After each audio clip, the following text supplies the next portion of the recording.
अस्सलामुअलैकुम जी फ्रेंड्स। आज का जो हमारा टॉपिक है वो है एग्जांपल ऑफ क्लैप्सटन जॉर्डन कोएफिशिएंट। हम लोगों ने क्वांटम मैकेनिक्स 2 की सीरीज़ को स्टार्ट किया हुआ है। इस सीरीज़ में हम इन टॉपिक्स पर पिछली वीडियोस में बात कर चुके हैं डिटेल में। ओके, ये देखते जाएं। तो आज की जो हमारे पास वीडियो है वो वीडियो 23 है। इसका सी पार्ट है क्लैप्सटन जॉर्डन कोएफिशिएंट। इसको हमने दो हिस्सों में डिवाइड किया हुआ है। लास्ट पार्ट में हमने क्लैप्सटन जॉर्डन कोएफिशिएंट होता क्या है, इसमें क्या क्या को करते हैं, तो इसका मकसद क्या होता है, वो हमने लास्ट वीडियो में डिस्कस कर लिया था। आई थिंक 19.5 मिनट्स की वीडियो बनी थी। तो अब इसके हम एग्जाम्पल करने की कोशिश करेंगे। तो एक मरतबा मैं आप लोगों को बता दूं कि जो इस एग्जाम्पल में फार्मूलाज या जो इक्वेशंस यूज होंगी वो हम बार बार इस इन वीडियोस में भी खास करके ऊपर ये देखिए, ये जो हमारे पास वीडियो नंबर 22 है, चैप्टर नंबर 5 है हमारे पास मुकम्मल। और जो ये चैप्टर नंबर 7 है, क्योंकि जो जैटरी का हम जैटरी की बुक को फॉलो कर रहे हैं तो उसमें पांचवा और छठा सातवां चैप्टर बिल्कुल सेम है, मिलता जुलता है। तो पांचवें चैप्टर को हमने इधर रखा हुआ है, ये पांचवा चैप्टर है बिल्कुल मुकम्मल, ये सातवां चैप्टर है। तो अब इसकी हम एग्जाम्पल करेंगे कलेक्शन को जो जॉर्डन कोएफिशिएंट्स की, यानी कि इसमें कोएफिशिएंट्स निकालने की कोशिश करेंगे। ओके, तो आइए इसको स्टार्ट करते हैं। बिस्मिल्लाहिर्रहमानिर्रहीम। सबसे पहले देखें कि इसमें हमारे पास जो जे की वैल्यू हमें गिवन है, सपोज हम मिसाल ले रहे हैं, हमारे पास 1/2 जे वन की भी वैल्यू 1/2 है और जे टू की भी वैल्यू जो हमारे पास क्या है वो 1/2 है। तो अब इस एग्जाम्पल को सॉल्व करने के लिए हम क्या करेंगे, एक दफ़ा इसका मैक्सिमम लेंगे, एक दफ़ा मिनिमम लेंगे। तो मैक्सिमम ये होगा हमारे पास, और मिनिमम हमारे पास क्या होगा, माइनस में होगा। तो जब इसका हम मैक्सिमम लेंगे तो हमारे पास 1 आएगा, और जब हम मिनिमम लेंगे तो हमारे पास 0 आएगा। यानी कि जे की वैल्यू हमारे पास दो आई है, एक 1 आई है, एक हमारे पास 0 आई है। ओके, ये हमारे पास क्या होता है, ये हमारे पास मैग्नीट्यूड होता है। मैं डिटेल में नहीं जाऊंगा क्योंकि वही बातें आ रही हैं। इसमें फार्मूला को यूज़ करते हैं, इसको हम बार बार लास्ट वीडियो में डिस्कस कर चुके हैं। ओके, ये हमारे पास फार्मूला है मैग्नीट्यूड का, यानी कि जे का हमारे पास। ओके, ये देखिए, ये हमारे पास फार्मूला है। तो ये मेरे पास है। तो हम जानते हैं कि अगर हमारे पास जे की वैल्यू जीरो है तो तब हमारे पास जो एम की वैल्यू होगी वो भी जीरो होगी। ये हमारे पास सिंगल स्टेट होती है, सिंगल स्टेट होती है। और अगर हमारे पास जे की वैल्यू 1 है तब हमारे पास जो एम की वैल्यू होगी वो हमारे पास ये होगी। ये हमारे पास क्या ट्रिपल स्टेट है। ये तमाम बातें हमने बार बार डिस्कस ने की हुई है। ओके, इसको हम इस तरह भी लिख सकते हैं, इस तरह भी लिख सकते हैं।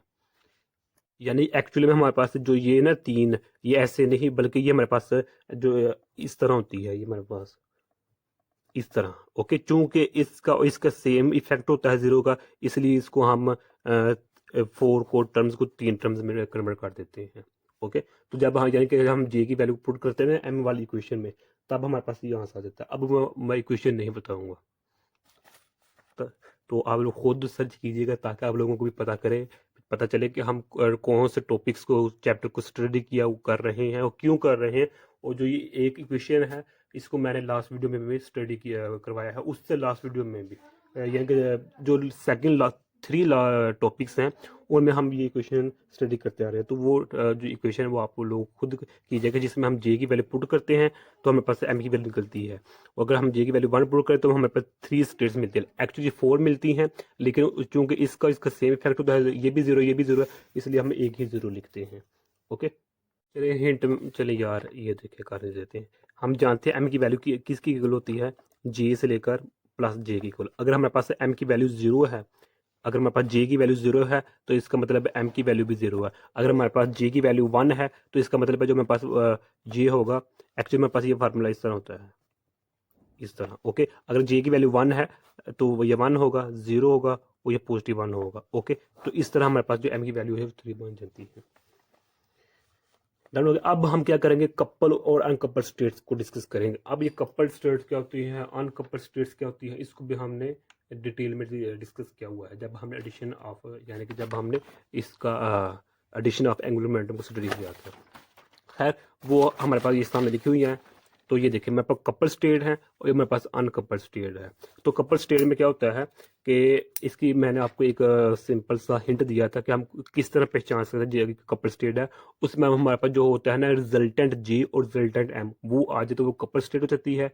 और जिसमें ये रिजल्टेंट जे और एम ना हो अनकपल हो जाए। मिसाल के तौर पर ये देखें ना, एक्चुअली जो मेरे पास यहाँ है वो मेरे पास J1 है, J2 है और J हमारे पास और ये मेरे पास M है। ओके, तो यहाँ क्या है, मेरे पास J1 है, M1 है, J2 है और मेरे पास क्या है, M2 है।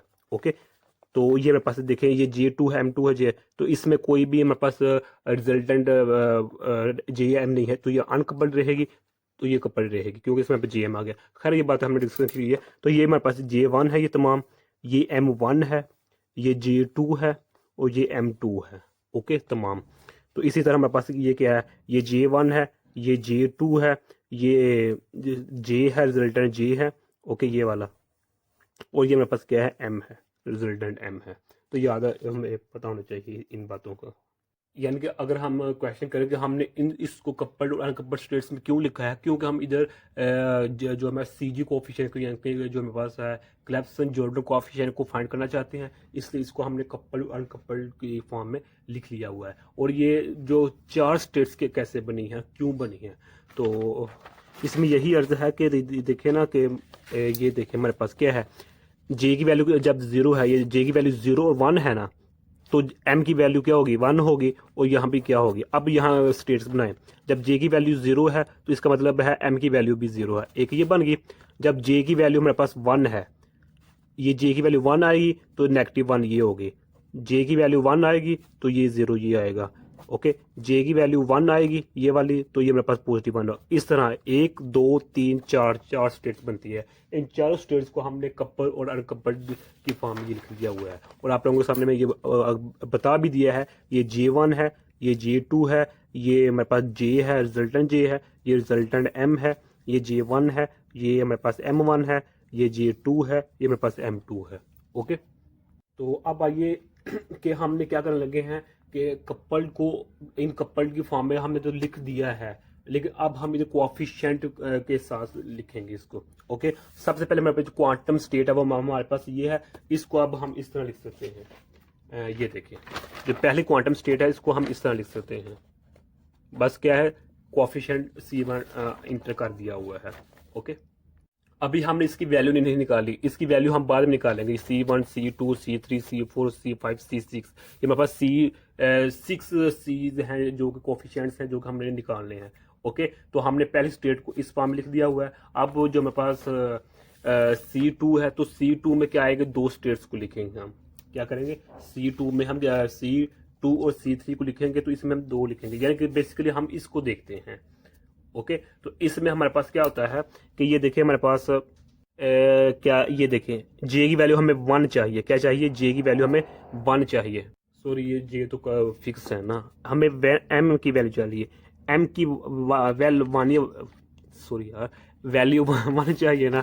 तो यहाँ देखिए, यहाँ इन चारों स्टेट्स में से कौन सी ऐसी स्टेट है जो हमें 1 वैल्यू देगी, तो ये पहली स्टेट है, यानी कि ये देखिए M1 है, ये M2 है, तो M1 को M2 की इक्वल करते हैं, यानी कि हम फार्मूला जानते हैं ना कि M equal to M1 plus M2 होता है। जिस तरह मेरे पास J equal to J1 J2 है। स्टार्टिंग में हमने ये देखा था, ये देखें जब हमने स्टार्टिंग किया था, किधर गया था, चले ये देखें ये वाला।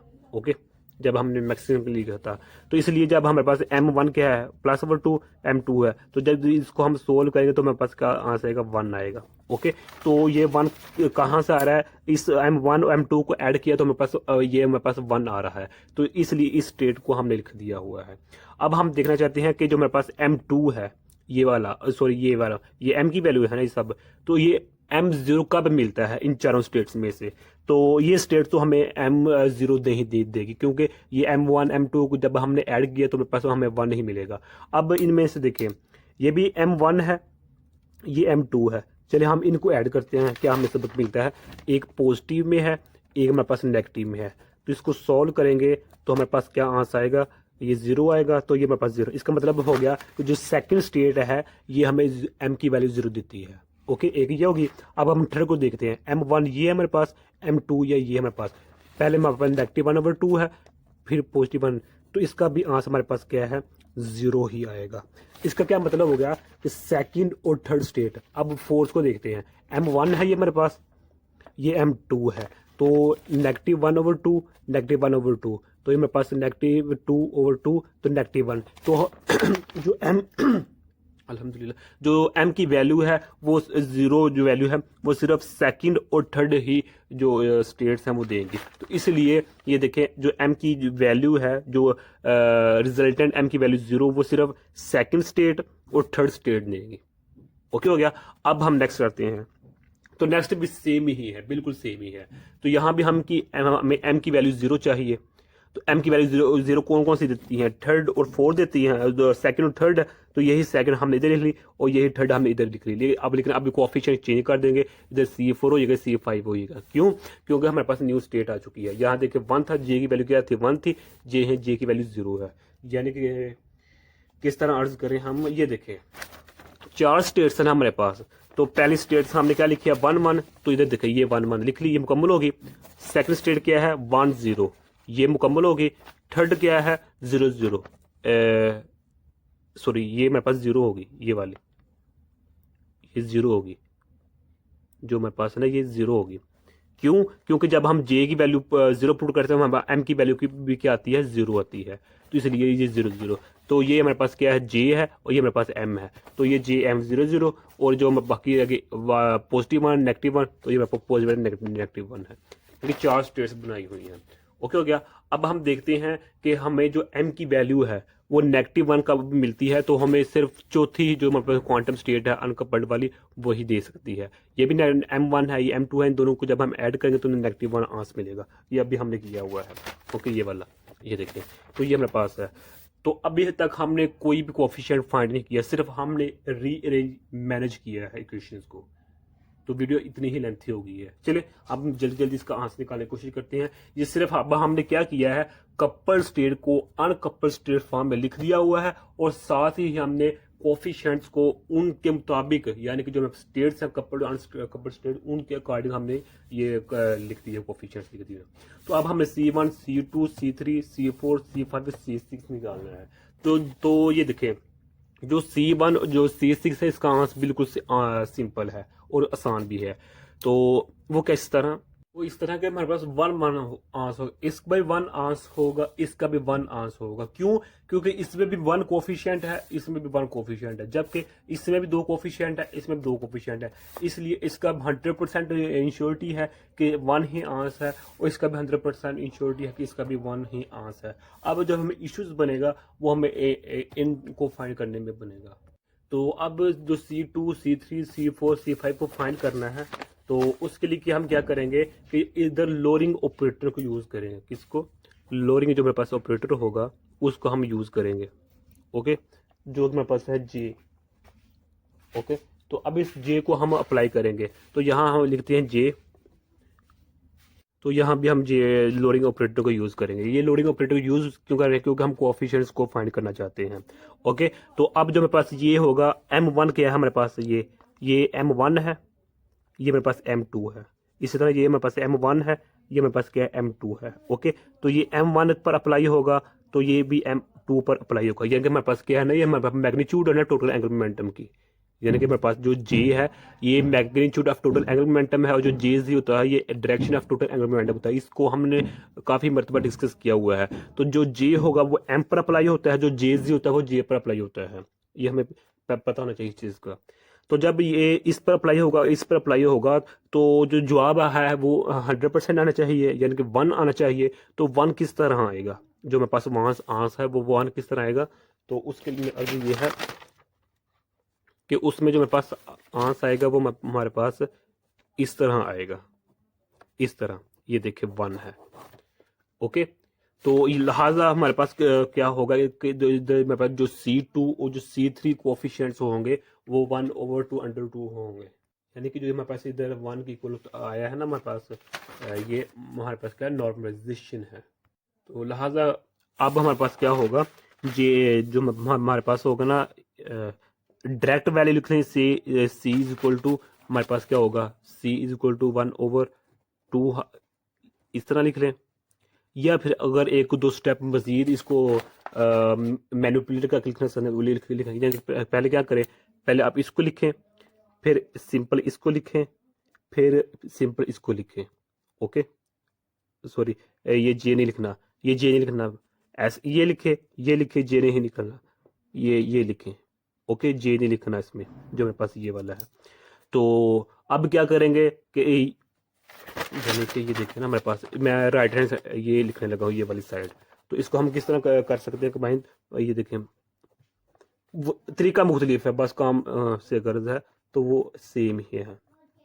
ओके, 1/2 है, तो हमारे पास क्या है, पॉजिटिव है, तो 1/√2 है हमारे पास, 1/2, -1/2 है हमारे पास, और पॉजिटिव 1/2 है, पॉजिटिव 1/2 है हमारे पास। ओके, तो ये है। अब इस इक्वेशन को इस इक्वेशन के साथ इक्वल कर दें। ओके, ये देखिए, ये भी सेम है, ये भी सेम है, ये भी सेम है, ये भी सेम है। तो ये किसके इक्वल, C2 की इक्वल हो जाएगा, ये किसके इक्वल होगी, C3 की इक्वल हो जाएगा। बस ये पहले तरीके से कर ले, बिल्कुल आसान सा, या फिर एक स्टेप में करना चाहते हो उस तरह कर ले। इस तरह हमारे पास जो आंसर होगा वो C2 का, और जो C3 है उसका हमें मिल जाएगा। तो ये देखिए, बल्कि मैंने तो लिखा हुआ है ये, बल्कि पता नहीं कहाँ पेज का चला गया था। तो ये देखें, ये मैंने लिखा हुआ है। ओके, तो अब हमने फाइंड करना है C4 को और C5 को। तो C4 C5 को जब हमने फाइंड करना है, तो उसके लिए दो स्टेप्स हमें ना ज़्यादा करना पड़ेंगे। वो किस तरह करना पड़ेंगे, ये देखें, मेरे पास कैट है, ये भी कैट है, ये भी कैट है। इसका हम ब्रा लेते हैं, इसका भी ब्रा लेंगे, इसका भी ब्रा लेंगे। यानी क्वांटम मैकेनिक्स में कि अगर हमें कैट दिया गया तो उसका हम ब्रा बना लेते हैं, अगर हमें ब्रा दिया गया तो उसका हम कैट बना लेते हैं, उसका हम इनर प्रोडक्ट ले लेते हैं अपनी आसानी के लिए। ये देख रहे हैं, हमारे पास कैट है, ये हमारे पास क्या है, ये हमारे पास ब्रा होता है। जब इन दोनों को हम मल्टीपल करेंगे तो हमारे पास कोई ना कुछ आंसर आ जाएगा, जो कि हमारे लिए इजी होता है हमारे लिए। ओके, यानी कि हम एडजॉइंट ले लेते हैं या डैगर ले लेते हैं। अब यहाँ देखिए, हमारे पास ये कैट है। ओके, तो अब इस कैट का डैगर ले लेते हैं, या हम कहते हैं एडजॉइंट ले लेते हैं, या इसको कहते हैं हम बरा की फॉर्म में लिख लेते हैं। 3 लफ्ज है, जो मर्जी लफ्ज इस्तेमाल कर लें। बस क्या होगा, ये कैट की फॉर्म में ना, ये देखिए मेरे पास क्या है, 1/2 है, 1/2 है, 0 है, 0 है। ये कैट की फॉर्म में, इसका एडजॉइंट लेना है या फिर डैगर लेना है, या इसको हमने ब्रा की फॉर्म में लिखना है, तो सिंपल क्या कर देना है, ये साइन चेंज कर देने हैं बस। बाकी जो दरमियान वाला है वो ऐसा कर देना है। ये इसको इधर है, इसके बाद ये मेरे पास ये कैट है, ये मेरे पास बरा बन चुका है। तो इसका भी बरा लेंगे, इसका भी हम बरा लेंगे। तो अब जब इसका भी बरा ले, जिस तरह हमने ये देखिए कैट है, इसका हमने बरा ले लिया, तो अब इन दोनों के क्या कर देंगे, हम मल्टीपल कर देंगे। क्या कर देंगे, मल्टीपल इस तरह कर देंगे। 0 है, 0 है, तो 1/2 है, 1/2 है, तो हमारे पास 1 0 है, इस तरह आ जाएगा। यानी कि क्या किया हमने इधर, सॉरी ये गलती होगी आई थिंक जी, ये देखिए, ये 0 ही आएगा। ओके, तो ये 0 है। तो बिल्कुल इसी तरह हमने इधर करना है, कि इधर भी ऐसे करेंगे कि जो मेरे पास है ये कैट है, इसको हमने ब्रा की फॉर्म लिखना है, तो ब्रा में क्या हो जाएगा, यानी कि ये देखिए मेरे पास क्या है, कैट है, कि मेरे पास 1/2 है, तो 1/2 है, -1/2 है, ये कैट है। ओके, इसका उल्ट कर देंगे, बरा बना दे इसको, तो 1/2 है, 1/2 है, 1/2 है, तो -1 है।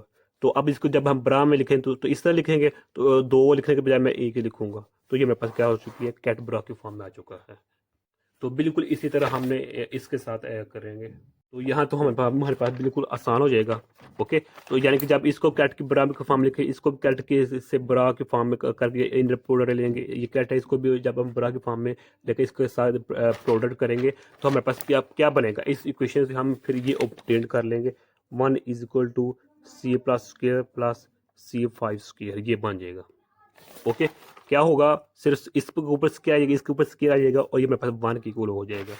ओके, यानी कि हमें जो है ना इनर प्रोडक्ट, वो हमें आना चाहिए। मिसाल के तौर पर मैं कहता हूँ, ये मेरे पास M1 है, ये मेरे पास M2 है, ये कैट की फॉर्म में है। अगर मैं इसका बरा लेता हूँ तो क्या होगा, M1 होगा, M2 होगा, ये मेरे पास बरा हो गया। अब इन दोनों का मैं इनर प्रोडक्ट ले लेता हूँ, तो M1 होगा, M2 होगा, तो मेरे पास M1 होगा, M2 होगा, ये इनर प्रोडक्ट ले लिया है। तो अब ये देखिए, ये भी सेम है, ये भी सेम है, तो ये भी सेम है, तो लिहाजा इसका आंसर क्या होगा, 0 होगा, नॉर्मलाइजेशन होगी।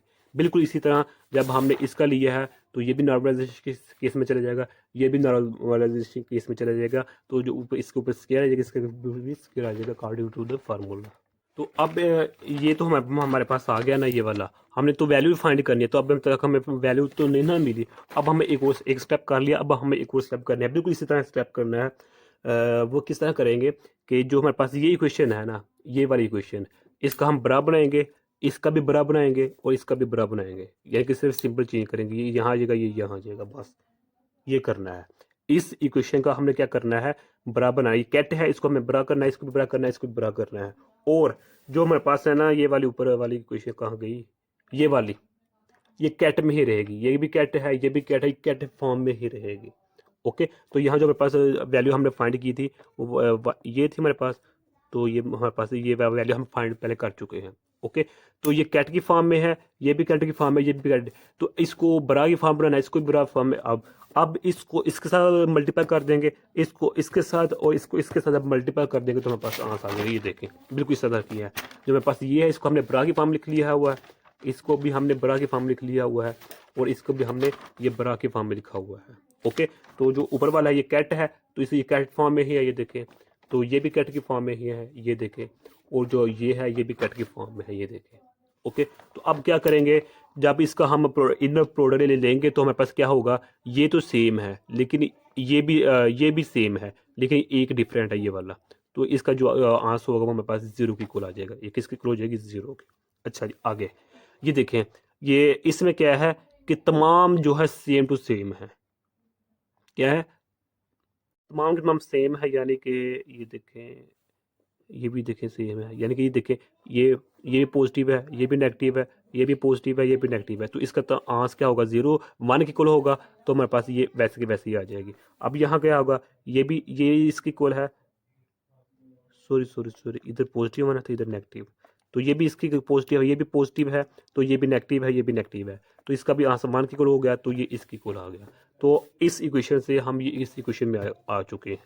ओके, तो अब हम क्या करेंगे, यहाँ इस इक्वेशन को हमने बैलेंस कर लिया हुआ है, तो इसको हम इस तरह लिख लेंगे। तो इस इक्वेशन से हम जो है C4 की वैल्यू फाइंड करके, हमारे पास दोनों ही अननोन है, C4 भी अननोन है और C5 भी अननोन है, तो इसको क्या करिए, C4 को हमने C5 की को कर दिया है। तो अब हम क्या करेंगे, जो C4 की वैल्यू है, इसकी वैल्यू को हम इस M इक्वेशन में पुट कर देंगे। ओके, तो अब इस जो सॉरी, जो C5 है ना, इसकी वैल्यू को, तो जो मेरे पास ये नेगेटिव है इधर आ जाएगा, C5 की वैल्यू को हम इधर पुट कर देंगे, यहाँ, तो यहाँ पुट कर देंगे तो मेरे पास ये क्वेश्चन बन जाएगी। तो ये पुट कर दिया तो ये वैसे का वैसे ही आ गया, तो ये स्क्वायर बन जाएगा, तो ये मेरे पास 2C4 स्क्वायर बन जाएगा। तो यहाँ से मेरे पास ये 1 है, ये इसके इक्वल है, तो 1 इधर आ जाएगा, यानी कि ये देखना हमारे पास ये है ना, तो ये हमारे पास 1/2 आ जाएगा, तो ये इसको ख़त्म करेंगे तो इधर ये इससे कैंसिल हो जाएगा, तो मेरे पास इधर आ जाएगा, तो इसको हम ऐसे भी लिख सकते हैं, लिहाजा हमारे पास ये आ जाएगी, C4 की वैल्यू आ जाएगी। तो अब C4 हमारे पास क्या है, इक्वल टू पॉजिटिव 1/√2 स्क्वायर है 2 के ऊपर। तो अब हमारे पास C5 रह गया, तो C5 के लिए हम क्या करेंगे कि जो C5 की वैल्यू है फ्राम जो मेरे पास n इक्वेशन है, यहाँ देखें कि C4 की वैल्यू क्या है हमारे पास, पॉजिटिव 1/√2 ये है, तो ये वैल्यू मैं इधर पुट कर देता हूँ, 1/√2 ये है, तो ये मेरे पास C5 की वैल्यू बन जाएगी। अब ये नेगेटिव में आ जाएगी, क्योंकि C4 की पॉजिटिव में है, C5 की नेगेटिव में आ चुकी है, तो ये मेरे पास C5 की बन चुकी है। अब यहाँ हम कंबाइन कर लेते हैं कि ये मैंने पहले ही बता दिया कि C1 और C6 की वैल्यू 1 आएगी, तो C2 C3 की वैल्यू ये है, पॉजिटिव में है, C4 और C5 की ये पॉजिटिव में है, ये नेगेटिव में है हमारे पास। ओके, अब इसको हम मैट्रिक्स की फॉर्म लिख लेते हैं, वो कुछ जो कि ये है, ये मेरे पास क्या है, कपल स्टेट्स हैं, ये मेरे पास अनकपल स्टेट्स हैं, और ये मेरे पास C1 है, ये C2 है, ये C3 है, ये C4 है, ये C5 है, ये C6 है हमारे पास। ओके हो गया। तो यही हमने लास्ट वीडियो में डिस्कस किया था कि जिस तरह जब हमने ये हमारे पास कपल स्टेट्स थी जो इक्वल थे, हमारे पास ये थी CG कोफिशिएंट्स थी, और ये हमारे पास क्या थी, अनकपल्ड स्टेट्स थी। ओके, ये हमने लास्ट वीडियो में स्टडी किया हुआ है, जब हमने क्लैप्सन जॉर्डन कोफिशिएंट के दो पार्ट है ना, तो ए पार्ट में पहले पार्ट में हमने क्लैप्सन जॉर्डन कोफिशिएंट का जो इक्वेशन निकाली थी वो हमारे पास ये थी कि कपल स्टेट जो कि मेरे पास ये है, तो अनकपल्ड स्टेट है, तो इधर मेरे पास कोफिशिएंट्स आते थे, CG कोफिशिएंट्स। ओके, तो यही हमने एग्जाम्पल के थ्रू समझ लिया, मेरे पास कपल स्टेट्स हैं, ओके, जिसमें हमारे पास रिजल्टेंट है J है, और ये मेरे पास M है, तो ये मेरे पास ये J1 है, ये J2 है, ये M1 है, ये M2 है, ये अनकपल्ड स्टेट है, ये कपल स्टेट है, और ये मेरे पास क्या है, ये तमाम के तमाम CG कोफिशिएंट्स हैं। तो यही हमने जो थ्योरी पढ़ी थी उसके अकॉर्डिंग हमने आंसर ले आए हैं। तो यही आज हमारे इतना सा टॉपिक था, जज़ाकल्लाह खैर। अच्छा, यहाँ ना एक छोटा सा क्वेश्चन उठ सकता है, वो ये कि जब हमने C2 और C3 की वैल्यू निकाली थी, C2 और C3 की वैल्यू निकाली थी, इसकी 1/√2 है, 1/√2 है, तो इनकी जो स्टेट्स थी हमारे पास, यानी कि जो मेरे पास ये देखो जो मेरे पास स्टेट्स थी, किधर गई अल्लाह मतलब आप लोगों का,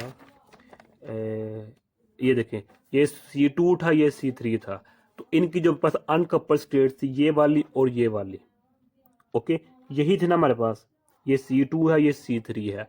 तो अब इसका जो C2 का आंसर आया वो हमारे पास √1/2 आया है, इसका भी C3 का आंसर किसके किलो आया है, 1/√2 आया है। तो अब हम ये क्वेश्चन कर सकते हैं कि जो हम C5 और C6 की वैल्यू फाइंड करेंगे, तो उसका भी आंसर +1/2, इसका भी आंसर +1/2 ही आना चाहिए, जिस तरह C2 और C3 का आया है। क्यों? क्योंकि ये देखना अनकपल्ड स्टेट सेम है, ये भी 1/2 है, ये भी 1/2, ये भी 1/2, ये भी 1/2, तो ये भी 1/2, ये भी 1/2, ये भी 1/2, तो तमाम 1/2 ही हैं। तो ये है ये क्वेश्चन मार्क, लेकिन इसका आंसर है कि हम इस तरह नहीं करेंगे। हो सकता है कि हम जिस तरह C2 का आंसर आया है तो C4 का भी ऐसा है, C3 का आंसर आया 1/2, इसका इस तरह C5 का है। क्यों? क्योंकि स्टेट सेम है। लेकिन इधर जो हमारा काम खराब करेगी ना, जिसकी वजह से हमने इतना लंबा लेंथ प्रोसेस किया C4 C5 फाइंड करने के लिए, वो हमारे पास माइनस है। वो क्या है, हमारे पास माइनस है। ये देखें, जो हमारे पास जो माइनस है वो काम काम खराब करेगी। तो अगर हमारे पास माइनस ना होती तो या तो तमाम माइनस में होती हैं, या फिर या तमाम पॉजिटिव में होते हैं, तो फिर हमारा काम ही इजी था बिल्कुल। तो इसलिए ये हमारे पास इसको हमने अलग से C और C4 और 5 की क्वेश्चन को फाइंड किया। तो यही आज हमारे पास का टॉपिक था। जज़ाकल्लाहु खैरा। अस्सलामु अलैकुम वरहमतुल्लाहि वबरकातुहू।